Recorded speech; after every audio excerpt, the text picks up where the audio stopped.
Friends कैसे हैं आप लोग। आशा करता हूँ मस्त होंगे। फ्रेंड्स आज के इस वीडियो में मैं आप लोगों से बात करने वाला हूँ मोटोरोला E6 के बारे में, जो कि लंच होने वाला है फिलहाल में। वैसे तो इसने मोटोरोला कंपनी ने Motorola E5, Motorola E plus और मोटोरोला E प्ले को लंच कर डाला है, जिसमें आप लोगों को काफ़ी दमदार स्पेसिफिकेशन देखने को मिले थे। और मोटोरोला कंपनी के बारे में थोड़ा सा जाने तो मोटोरोला कंपनी दुनिया के सबसे ब्रांडेड कंपनी रह चुकी थी। मोटोरोला कंपनी ने बहुत सारे रेडियोज़ और दुनिया के सबसे पोर्टेबल मोबाइल बनाने वाला मोटोरोला कंपनी ही थी।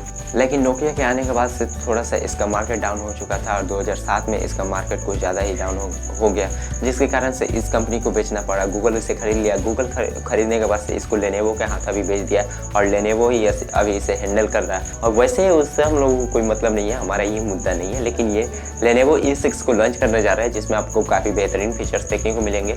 तो चलिए दोस्तों वीडियो स्टार्ट करते हैं और देखते हैं कि क्या इसमें आपको क्या कुछ खास देखने को मिलेगा। फ्रेंड्स इसमें आपको क्वालकॉम का स्नैपड्रैगन 430 octa-core प्रोसेसर देखने को मिलेगा, जो कि बहुत ही मस्त प्रोसेसर होता है और जो 1.4 गीगाहर्ट्ज़ के क्लॉक स्पीड से कार्य करेगा। फ्रेंड्स उसके बाद से आपको 2 GB की रैम देखने को मिलेगी और 16 GB इंटरनल स्टोरेज देखने को मिलेगा, और साथ में जो एक्सपेंडेबल होगा 256 GB तक।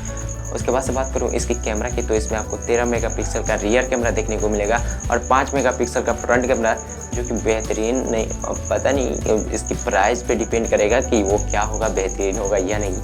और उसके बाद से इसकी बैटरी की बात कर ले तो बैटरी बैकअप भी इसमें बैटरी आपको 3000 mAh की मैसिव बैटरी देखने को मिल जाएगी और 5.5 इंच का हाई रेजोल्यूशन वाला HD प्लस डिस्प्ले देखने को मिलेगा। अब फ्रेंड्स बात करते हैं इसकी प्राइस की, तो इसकी एक्सपेक्टेड जो प्राइस है अप्रॉक्स 7000 रुपये है। अगर जो इस प्राइस ज़्यादा में अगर जो इंडिया में ये सिर्फ मोटोरोला मोटो E6 जो है लॉन्च करता है तो वो फ्रेंड्स मेरे ख्याल से बेटर नहीं होगा, क्योंकि बहुत सारे कंपनीज जो हैं वो अगस्त के मंथ में बहुत सारे सेलफोन, मेरे ख्याल से एक्सपेक्टेड डेट जो है वो अगस्त में ही है, क्योंकि बहुत सारे सेलफोन की कंपनियां जो हैं वो अगस्त में ही बहुत सारे सेलफोन्स को लॉन्च करने जा रही है। तो इसका भी एक्सपेक्टेड डेट अगस्त में ही होना चाहिए।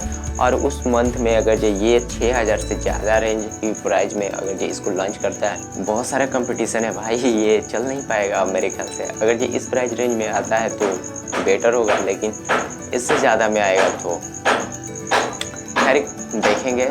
तो इंतज़ार रहेगा फ्रेंड्स इसके लॉन्च का।